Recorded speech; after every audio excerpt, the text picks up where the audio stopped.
Welcome to the Friday edition of One's World, and I'm not quite sure how long this will last. I'll certainly have to do the recording in fits and starts because I'm still a little bit sick. I was just getting started being sick when I made my video Monday afternoon. It's now Thursday afternoon, and this is the first day since Monday evening that I've actually had a voice. And I may be coughing a little bit too, but let's see how it goes. I want to pick up on two words that I talked about a little in the video on Tuesday. That is the words awe and wonder, as in awesome and wonderful. And I wanted to talk about how their meanings have changed, and more importantly, why their meanings have changed. So let's go down that path.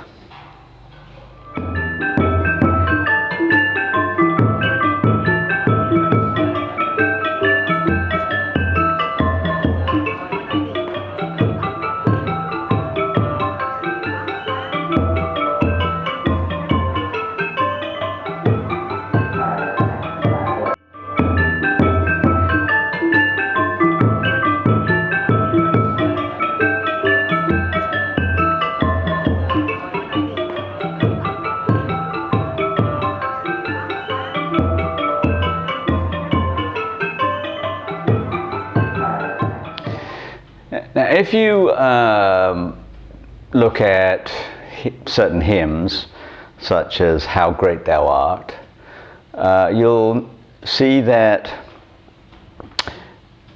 awe and wonder are often mentioned in relation to seeing God. You know, that we talk about awesome wonder.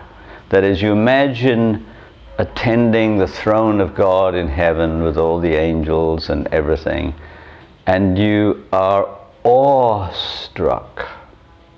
It is just wonder that you feel. Now, when you say awesome, that hot dog was awesome, or that play was wonderful, then you are diminishing the value of the terms awe and wonder.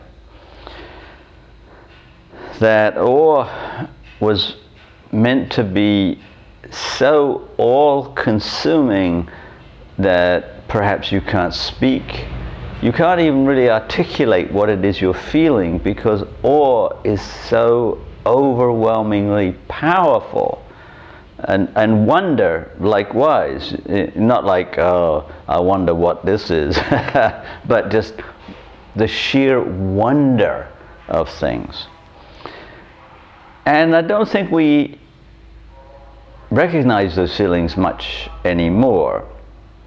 I don't know many people who could say, I stared in awe at the fill in the blank.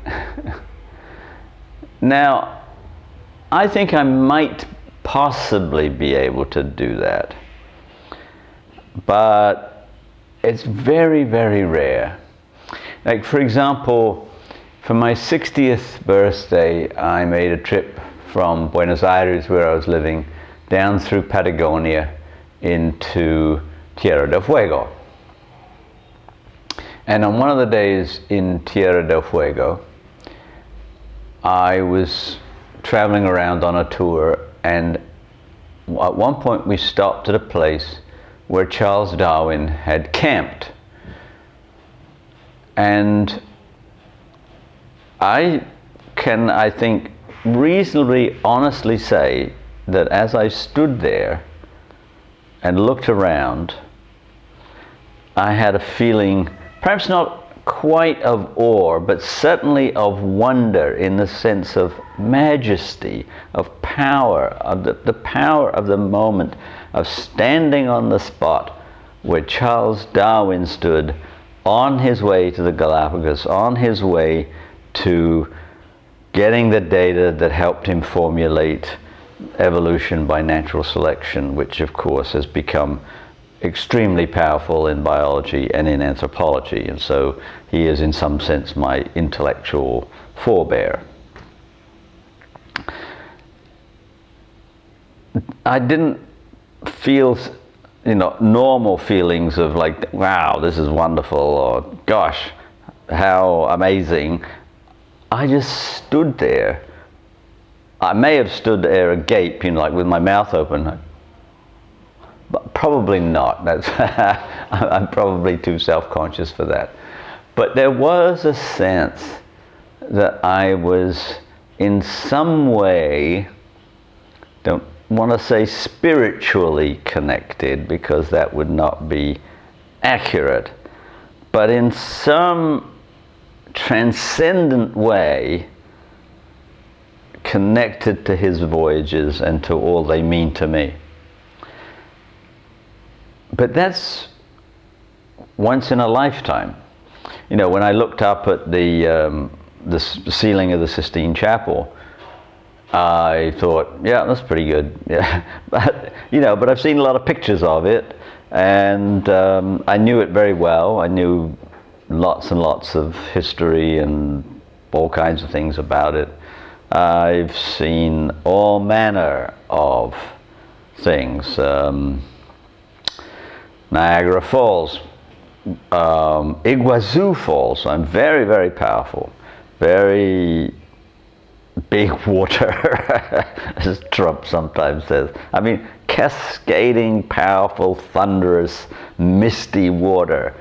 Certainly powerful, but not awesome in the way that I might describe that moment when I stood on, it was the banks of the Beagle Channel, through which the Beagle went to cross into the Pacific Ocean. But Darwin actually camped in that spot for quite some time, met some local indigenous people, and in fact even took one with him. And it was just a transcendent moment. I can't describe it any other way. So awe or wonder would be appropriate words to use for that moment.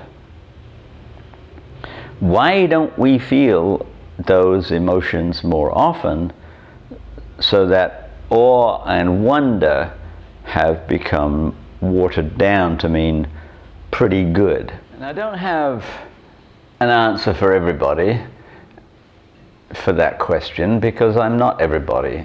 All I know is myself. I don't know what other people feel. Maybe some people feel awe when they stand on the rim of the Grand Canyon, for example. Maybe some people feel awe when they experience a total solar eclipse. I've never experienced one. I've been in places where total eclipses have taken place, but I've always been somewhere else at the time. And I don't know if I ever will experience one, and if I do, whether I will experience awe. I don't know. I can't speak for other people. My conjecture, so all it is a speculation, is that our senses have been so overloaded, so overpowered in recent times, that it takes perhaps too much for us to actually feel awe. We see CGI movies all the time that have powerful effects, traveling through space, intergalactic travel, your typical Star Wars, Star Trek sort of stuff. Back in the 60s, when the effects weren't all that good, then perhaps we might have felt greater awe at something like the Grand Canyon, because the special effects on movies and TV were not that great, but they're immense now. We've got these gargantuan roller coasters and rides at theme parks that are overwhelming. We've got so many things that, let's say, 200 years ago, nobody had. They just didn't exist. I'm not just talking about the movie and TV effects or the theme park effects. I'm talking about all physical effects. So is it possible that all of these things that excite our senses have so inured us to their splendor, their excitement, that it takes a lot more to impress us now than it would have done 300 or 400 years ago, maybe even 100 years ago? I don't really know the answer to that, but it's one speculation that I have, that the increasing attempts to excite our sensations and hence our emotions for the purposes of making money, of course, has just dulled us so that we take too much for granted. Now I realize this can also be a function of my own age. It's a lot more difficult to impress me now than it used to be. I used to travel a lot, and I would be impressed by a lot of things that don't impress me so much anymore, just because it's adding to a greater and greater store of experiences. So that's also possible. Or we could generalize that and say that our culture is just getting older and older and is less and less impressed because of the greater experience that the culture has. I don't know, but I think there's a warning in there that if we become too complacent, if we become less and less impressed by things that are indeed impressive. I mean, if you just look through a telescope at the moon and you see the craters and all of the various features, it is pretty staggering. And yet, of course, it's nothing like the latest Star Wars movie. But that's the problem that we face, is that the more we get excited by graphics and special effects, the less the actual world that we actually live in and experience impresses us, which personally I think is a shame, but that's just my personal take on things. I will talk about this more when I've got more strength, more energy, and more ability to speak next time. So in the meanwhile, please like, please subscribe, and have a good weekend, and I will see you again on Tuesday.